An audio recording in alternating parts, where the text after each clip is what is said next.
Yeah, perfect. Good afternoon. I would like to call the Monday, April 11th, 2022 Historic District Commission meeting to order. At this time, could we please have attendance noted? Sure. Commissioner Drzdowski?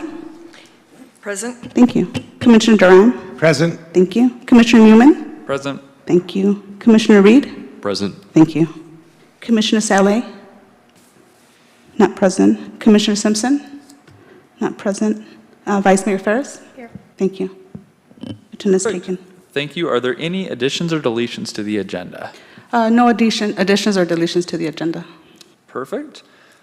With that, has everyone had a chance to review the minutes from the March 14th meeting? And if so, I would entertain a motion.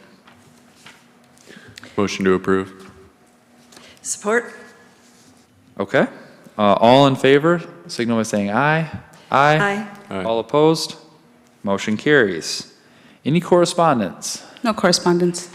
Perfect. No old business either? No old business. Excellent. Moving right along, 7A. This is H0422. This is for 56 East Michigan Avenue. Alliance Architects are going to present a project for a certificate of appropriateness for the exterior of the building to be renovated in order to provide thermal efficient, eliminate hazardous materials, and a new entry point. Daylighting on the northwest side and reestablish the appearance of the structure as contextually appropriate, turn of the century fabric building that enhances the downtown as a whole. Is there anyone here to speak on behalf of this project? Perfect. If we could just have you come up to the stand, say your name, and we'd love to hear about it. My name is Andy Mollison. I am with Alliance Architects. I'm the one who submitted the application on behalf of Alternatives of Battle Creek. And at this point, I didn't prepare a formal presentation other than the application itself, so I'm happy to answer any questions that may come about. Okay, sounds good. If you just take a seat, we may have a few for you. Could we get the staff report, please? Sure. Yep, so the first thing I want to do before we get going is just call to everyone's attention that the applicant submitted their application on March 21st for the Historic District Commission. After that time, they submitted a site plan review application. Now that won't be able to be reviewed until the item has approval from the Historic District Commission. However, the application for site plan review was inadvertently put into your packet that you were sent last week. And so what you have in front of you along with your normal packet is their actual Historic District Commission application.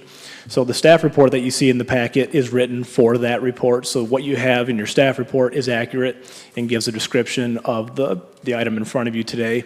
But I just kind of wanted to get the feeling from the commission. I don't know if all of you want to maybe take 4 or 5 minutes and just review the actual application itself. It gives some renderings of what the building will look like, and it explains some of the materials used as well. So if that's something that the commission would like to do, and then we'll kind of go forward from there. You can just let me know, I guess, how much time you guys feel like you need. So. If you could just kind of give an overview, we can look at it as you Okay. if that's all right. Yep. So what the applicant's looking to do here is a pretty complete remodel of the exterior of the building. Now, if you've gone past the building, or if you just take a look at it from street views, you'll notice contextually it doesn't really fit with the surrounding district. Right now, it sort of has the facade on the East Michigan side has a sort of like a teal paneled type front, somewhat contextual with late 50s or early 60s type building, but again, really does not fit the general theme of the rest of that area. Now, what the applicant is looking to do is replace both the facade along Michigan, or along with the side to the west that's along a city-owned parking lot, and then the side that faces Hamblin, so the rear of the building. What the applicant is looking to do is place, again, a number of items that will make it, like I said, fit much more contextually with the rest of that area, namely a decorative cornice on along the roof of the building to match the neighboring structures. Additionally, some synthetic wood paneling along the facade on the Michigan side, again, to continue to stay consistent with the rest of the buildings in the area. A tan colored stucco finish, which again will sort of maintain consistency. The addition of new masonry pillars with decorative finishes on the floor. And then additionally, a new entrance along that western corner of the building on the front. The rear portion of the building will add a new entrance with a metal awning over the top.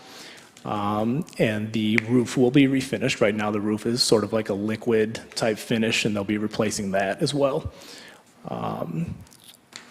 Any other questions I can try to answer? Otherwise, again, I think the applicant, it looks like, brought some samples of some of the materials to be used as well.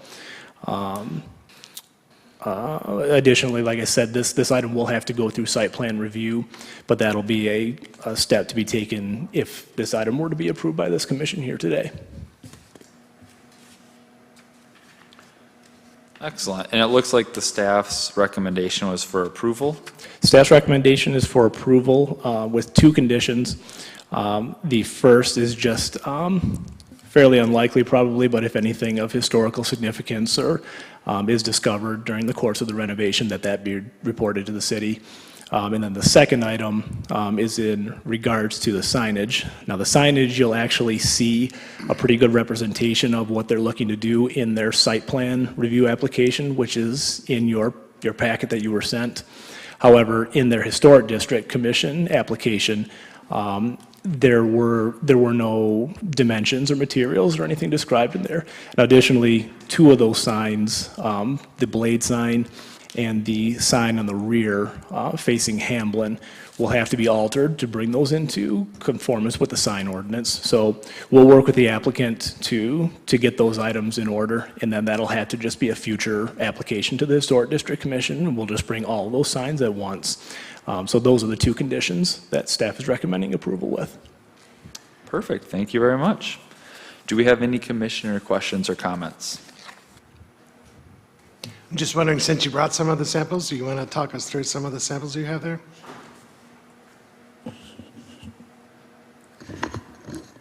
Yeah, I'm not sure how to do it. I brought a few things just in case anybody wanted to see them. I understand that when we submit the renderings, it's kind of hard to tell sometimes how it's going to come out digitally when we're transmitting it that way. So I did go ahead and bring some things. We have a couple of unique finishes that we're proposing mostly because of their durability. One of them is a metal siding. That is this product here. This is not the actual color, but just wanted to demonstrate its durability.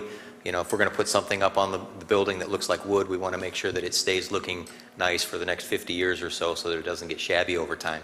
I also have two different brick pallets that are here. I was walking up the street today just trying to figure out which one would be the best. And there's two different flavors. One of them has a little bit more of a smooth appearance if we wanted to do something that was a little bit cleaner. The other one has a little bit more of a rustic look, so if we wanted to do something that kind of fit a little bit more with the buildings that are already present, kind of show a little bit of artificial aging, we could go with that route. Both of them work with the siding that we're looking at. Other things are very flexible on the plan. As we mentioned, a lot of the upper floor is going to be a stucco siding. It's actually an exterior insulation and finish system. This is really important because the building as it is very poorly insulated, so to bring it up to the energy code, we need to do quite a bit to the exterior shell. But because we're using an EFIS system, we're able to put that insulation on the outside, make it continuous, make it very efficient. The other nice thing about that system is you can paint it just about any color that you want. So I've got a couple of samples here. Just to show kind of the tonal variation. The idea is that most of it would be this kind of a tan or beige-ish type color.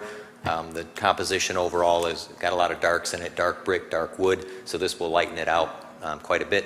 And then where we have to paint things like window lineal trims, or if there's any metal components on the outside, it would be something that complements it, which also works pretty well with the siding we picked out. This is a pretty good representation. This is actually shipped from the manufacturer, so these all kind of coordinate really well together. They'll look really attractive on the building. Otherwise, pretty conventional materials. We're going to be using aluminum storefront systems. We would like to use a wood grain finish on the doors. So again, exterior wood, it's a problem. So we're proposing using a fiberglass skin door. This is a sample from a company called Special Light, actually here in Michigan over in Decatur. They produce these doors with fiberglass panels on them, and as you can see, it's kind of a nice complement to the featured wood siding that we're proposing. So, and then the other element that I have on the table is a window corner sample over there. That's actually a fiberglass frame. If you pick it up and handle it, it's going to feel like a vinyl frame, which is more of a commercial, or excuse me, a residential product. But this is a fiberglass frame, so they're much more durable. It's just white. We're not trying to add a new color into the composition, but they're more thermally efficient. They're also more dimensionally stable. The glass expands and contracts at the exact same rate as the frame because it's all made out of glass. So we'd like to use that instead of an aluminum product on the windows. So that's what I've got here, and I'm happy to pass things around or hang around afterwards if you want to touch it, feel it, see it, you know. Is the wood siding, is that not wood? Is that the It is material? Why don't I go ahead and pass this around because it's a bit of a unique product. What is it, product? What's the name of the product? It's called Dizal, or Diesel. Yep. It's a French company that actually makes it. What they do is it's an aluminum siding product. They just screen print on it, and then they use a kind of a baked finish on there, so it's super durable. We've been using this in a number of projects that we've got 3 that have already got this Diesel siding product on it. It comes with trims as well that also match that same wood tone. So where you have to terminate it, you can get there's every type of trim imaginable for soffits or whatever. We're just using it in siding panels, so it'll have the appearance of wood, but if you were to touch it, you could feel that it doesn't feel like wood, which also, that brings up another point. As far as durability, this siding is pretty much going to be all out of the range of anybody being able to touch it. It's all high up on the building for the most part. The brick is obviously at ground floor level.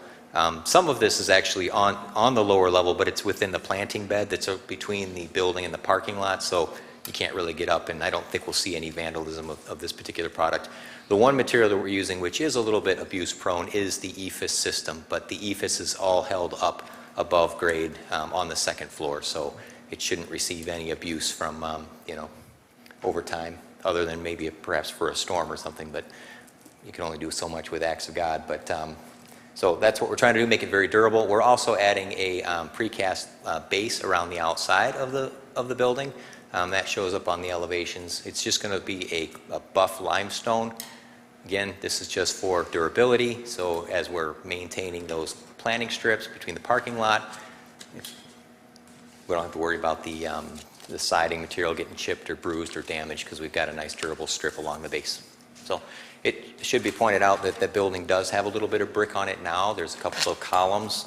If you see the photographs of it, we're stripping that brick off. We'll be replacing it entirely. The brick that's on there, it's kind of a yellowish brick.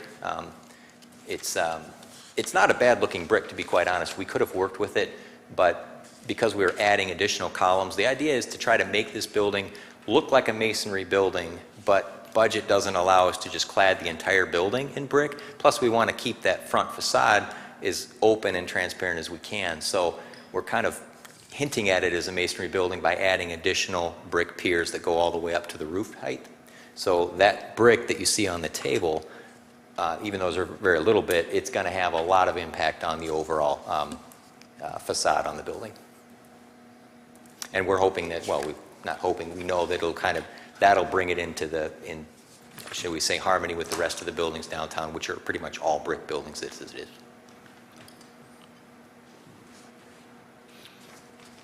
Any other commissioner questions, comments?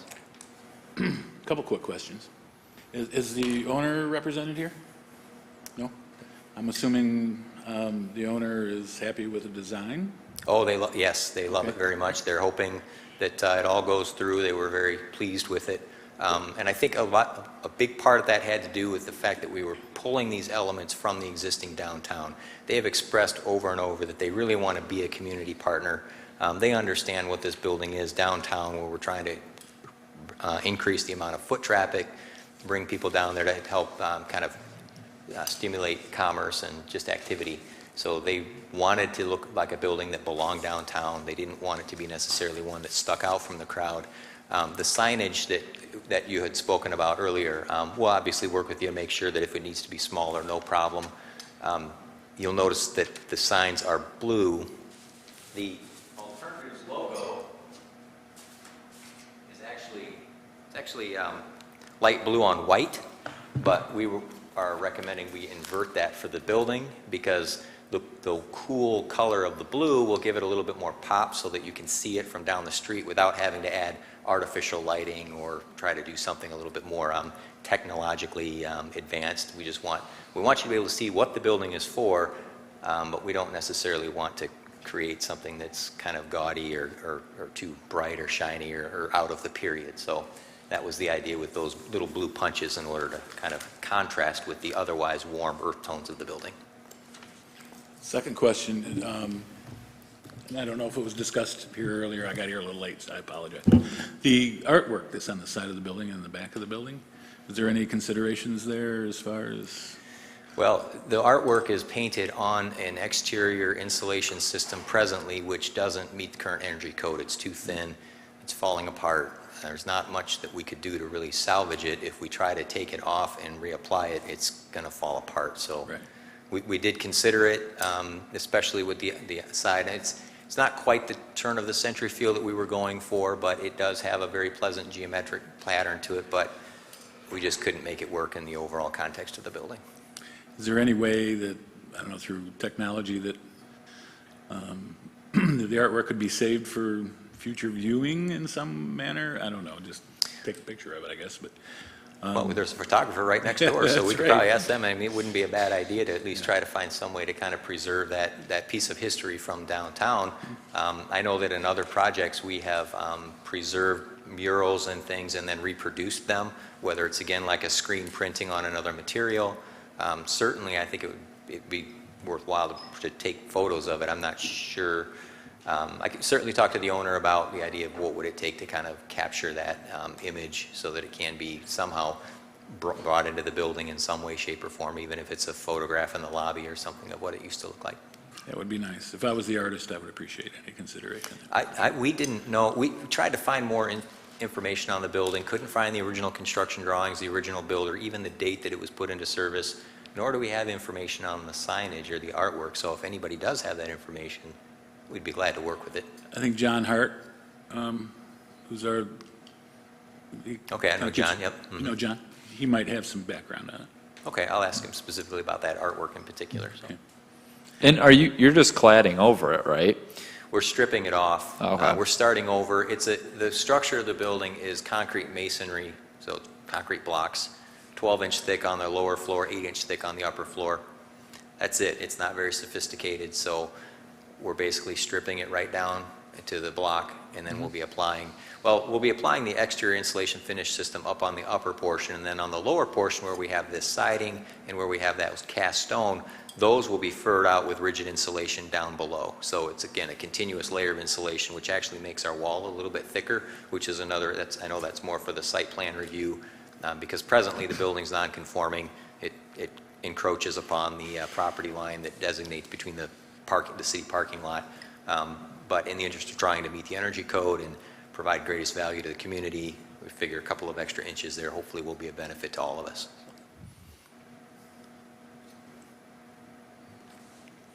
Any other questions? Can you tell me a little bit more about the screen printing that's done on the siding there? Does that hold up well over time? I'm worried about sun exposure specifically. Like, it looks great now, but in 10 years, is it going to be faded? And Yeah, I'm sure you've put thought into this, but could you just talk about it? Yeah, we've been using this to be honest, we haven't been using it for 20 years because it hasn't been out for that long. When they test this product before they bring it to market, they do weather acceleration tests in order to simulate, 40, 50 years. And this product in particular, it's not the cheapest product because of the number of UV inhibitors and things that are put into that finish so that you can both get the clarity of the image below as well as the durability of the weather protection. So yeah, this is rated for commercial use and for longevity on the outside of the building. Great, thank you. What led you to use that material? I see all the other ones where you contextually showed how it's similar throughout downtown, but I can't think of a single building downtown that has wood siding panels anywhere. I mean, obviously there's tons of wood with like historical trim or detail with that, like, painted plywood essentially, but what led you guys to, that's a much more modern interpretation of that. That's my only question. When we started working with alternatives early on, we had provided them with a number of different visioning images to try to get a sense of the style of the building that they really wanted. And they found one that, I don't know if it's in your packet, because it was, in some ways, it was kind of just subjective. But they had this College Corner building that they fell in love with, which has a lot of wood in the facade itself. But again, that wood doesn't hold up over time. Let me see if I can find a picture of it here. I've got all of our past presentations. We have it on page 6. Is it in there? Is it the, yeah, okay. Excellent, because that was the inspiration that they really wanted us to work towards. But of course, we had to modify that according to what's actually downtown. So yeah, perfect, thank you very much. That's the one on the left-hand side of the screen. In that particular building, it's got stucco above the entablature where it says College Corner on it. So this was more of a stucco building, not really a masonry building. But in going through our survey of the downtown buildings, we're like, well, you really should have a masonry building, but we can provide some wood elements in order to kind of get the softer feel of what you're seeing with that more of a boutique look. And so that was kind of what led us towards using it. But again, we didn't want to do actual wood for the durability problem. And you can clad a building pretty effectively with this material, cost effectively with this material. The bigger challenge than the front was actually the side wall. That facade that faces the parking lot. Right now, there's no windows in it. It has the mural on it because it's a big billboard, right? It's a nice canvas for doing something like that. We needed to bring more natural light into the building because we've got a lot of workers in this building, so we needed to punch these openings, which we feel kind of gives it now two facades. It's not just a facade with a blank wall or an open alley, if you will. It's actually two buildings on the facade, but that meant that's a lot more material that we would have to clad the building with. So if we went with masonry, the price gets up there pretty quickly to do we have to put a foundation in across that entire length in order to support all that weight. So by mixing the combination of some lightweight, durable wood with the stucco, we felt like we were getting pretty close to what they wanted while also respecting the fabric buildings that already exist downtown with the brick piers. Perfect. I'd like to say this. By the way, I think it looks lovely. Well, thank you. Certainly better than it is. The building is kind of a blue box with windows on the front, and it was built in the mid-50s. Even though it's not Art Deco, it's kind of the closest thing we have to Art Deco in town. And did you say that this wasn't part of the original email that we got, or did I just miss it? It was not. So what I did today was the applicant submitted a site plan review application about a week and a half after their historic district application. That was inadvertently put into the packet that was sent to all of you. And so what you have in front of you there is their historic district application. So we were kind of flying blind coming into this. Oh, I see. Yeah. And when that happens, my mind starts going. And I thought, it would be kind of cool, being historic in some manner, mid-1950s, to run with the Art Deco approach. And it wouldn't be all that much more expensive to put some cool Art Deco features in the facade. I understand there's other considerations as far as efficiencies and what have you. So I was prepared to give you a bunch of great ideas. And sometimes our meetings, I wish we were involved earlier in the process so we can maybe at least throw out an idea or two on how to shape things. But we're not. And this, I think it looks very nice. It's screamingly new, but it does reflect some of the features of our downtown. I like history, and as much as we can, I like to promote historic architecture, but this this looks very nice and pleasant. So just to let you know, you did a good job. Well, thank you very much. And the mural definitely has that Art Deco flair to it, and there are some deco elements, certainly in the facade. The facade is mostly one curtain wall system, which in some ways kind of lends itself towards a little bit of a mid-century modern, which could have possibly been converted into some deco with a little bit of detailing, the way it's crowned at the top and the way that kind of the column pieces come together. That curtain wall system, though, not only is it not thermally efficient, it's single glazed, there's no thermal breaks in the aluminum frame, and it has asbestos containing material in the glazing seals. So we pretty much had to start over. Now, to your point, we could have started over with a product that looked similar on the outside to what we already had and maybe added some of those details if we had gone more of the deco route. I'll confess, though, that doing the survey down the street, which is on one of those sheets there where you kind of have the flyout with all these images, there weren't a lot of deco elements to draw from, so it might have made it a little more challenging, but certainly we could have preserved that piece of block as a deco address on Michigan Avenue.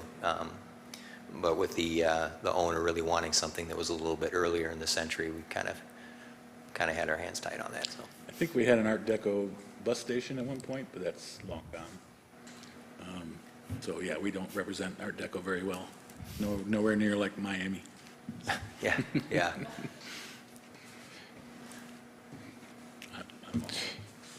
And if Commissioner doesn't mind, I just a couple things to add, just kind of with regard to that. The staff report is written up and defined the building as, in staff's opinion, as a non-contributing historical, or as a non-contributing resource to the district, primarily because of sort of the lack of congruency with the surrounding buildings, and simply the time period compared to the time period of all of the other buildings in the area.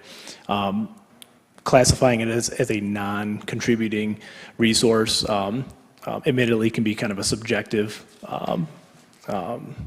idea, but again, just looking at the rest of the district and trying to pair it with everything else that was there, it seemed most appropriate to classify it that way. And in classifying it as such, it gives a little more flexibility for the applicants as well to do some things, again, that would help maybe better replicate the rest of the area. And so one other item just to bring to everyone's attention, and it doesn't, I don't think, too often come into play with items in the historic district, because typically you're looking at smaller renovations and you're not looking at big additions to the building. But it is located in the Central Business Historic District, which is a T5 property. And by being in one of the T districts, it does bring the form-based design elements into play that are now a part of the ordinance. This application here is not subject to all of the requirements because it's not in addition to the building of 25% or more. However, a number of the elements, specifically the additional windows on the ground floor on that side adjacent to the city parking lot, the greater than 2-to-1 height to width ratio of the windows, there are a number of elements that bring it into closer compliance with those form-based standards as well. So just another item to kind of keep in mind. Thank you. With that, I'll entertain a motion.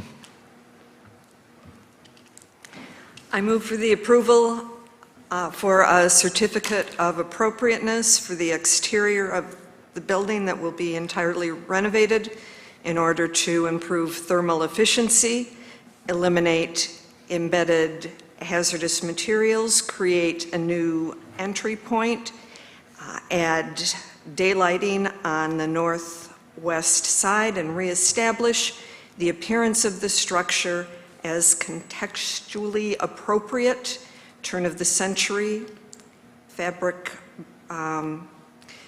building that enhances the downtown as a whole for the property located at 56 East Michigan Avenue. I'll second. With that, can we have a roll call vote, please? Commissioner Simpson? I'm sorry. I just want to make sure, did you want to include the two conditions that were included by staff? Oh, yes. On page 6, they had suggested a couple of things regarding the sign. With the conditions as included by staff. Thank you, Ross, are you Commissioner. good with that for a second? Yeah. Perfect. Thank you. Commissioner Simpson? Yes. Commissioner Reed? Yes. Commissioner Newman? Yes. Commissioner Duran? Yes. Commissioner Drzdowski? Yes. Thank you. Perfect. With that, motion carries. Thank you very much. Thank you. Moving on to 7B, it's administrative approval of quarterly staff report. If we could please get that report.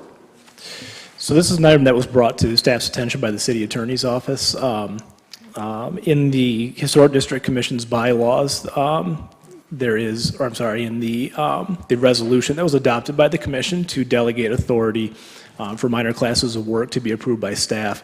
A part of that resolution was that the commission would review quarterly, at least each year, the administrative approvals that have been given. And so what you have in front of you today is the 4 approvals that have been given by staff here in the first quarter of 2022. Those approvals include 28 Woodmer Lane. Now, you actually had that one before you. I believe it was in either December or January for basically replacement of the majority or all of the windows on the home. Now, in the time since then, they've also applied to replace the awning off of one of the sides of the home. Awning replacements are considered a minor class of work, and that was determined by staff to meet the guidelines and was approved. 69 Hanover Street proposed the replacement of an existing deck. The deck, as it was 80 square feet. What the applicant proposed was actually a 200 square foot deck. The resolution allows for approval of decks up to 199 square feet, and so we worked with the applicant, obviously, to cut 1 square foot off of that so that the approval could be given. 62 East Michigan, approval is given for the replacement of the existing deck that was on the rear garage, the replacement of the roofing underneath the deck with a matching material, and the removal or relocation of 2 HVAC units that are on the roof to a position not visible from the street or sidewalk, and which will not destroy the historic features of the building. All of those items are considered minor classes and receive staff approval. Additionally, it was brought to staff's attention that on January 26th, there was 200 North Washington Avenue. There was a roof or portion of the roof that was replaced. Staff, having looked into that and worked with the applicants, looked at pictures of the building prior and looked at the photos of the material that were used on the building and determined that the shingles, both in color and in size and style, matched what was previously there and gave an approval for that then to remain in place. So those are the items that staff has approved here in the first quarter of the year. We'll continue to bring this report before you, so the next one I believe will be in July. That'll obviously be for the second quarter, and we'll do this 4 times per year. So. Perfect. Thank you very much. With that, moving on to 8, any comments by the public? Seeing none, moving on. Any comments from commission members and staff? Staff first. Anything? No Good of the comment. order? Okay. Any commissioner comments? Excellent. With that, we are adjourned. Thank you. Thank you.